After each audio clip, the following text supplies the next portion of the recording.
Hi, and welcome to this week's episode of Ask Emily. Our first question is from Brienne, who said, "What products are you using on this adorable new haircut, Emily? I have similar cut, but can never seem to style it this well."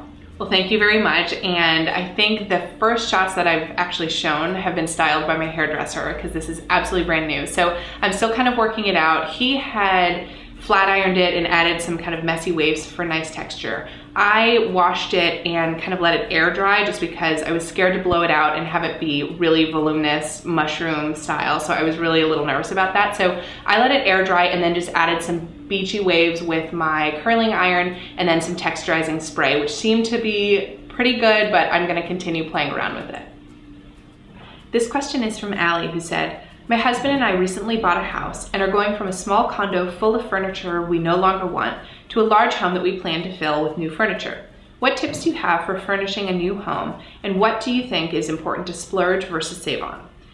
I would suggest first and foremost to be patient. It's such a big purchase to get your first home, and you just want to really take your time with it and have this be a really fun process that you and your husband are constantly bringing new fun things into your place. So try to be patient with the process of filling the home. I would say the next thing is to really prioritize. So there are obviously going to be those rooms that you want to focus on. For Jeffrey and myself, we wanted to focus on the dining room and the family room. So for the dining room, it was really important to have comfortable seating. We have a lot of dinner parties. We wanted our guests to be comfortable. So I found really nice chairs at the flea market. So I reupholstered them. So those were the splurge item. As for the table, I had great inspiration shots on Pinterest, but was able to have it made for a really good price by finding a guy at the flea market as well. And he made the table that I wanted. As for our family room, we have a fantastic couch so we can watch hours and hours of TV, but our coffee table is something really simple and easy. We can throw our feet up, spill drinks, and it's not that big of a deal. And I would say though, there are those pieces though that you want to always splurge on, and those would be rugs, a great couch, and nice lighting. This question is from Alicia, who said, "I'm wanting to organize a date night for my husband. Do you have a suggestion for a boy style night that I won't hate?" This obviously depends on the guy, but I think the most important thing is to just think about things that he likes or that could even be a convenience factor.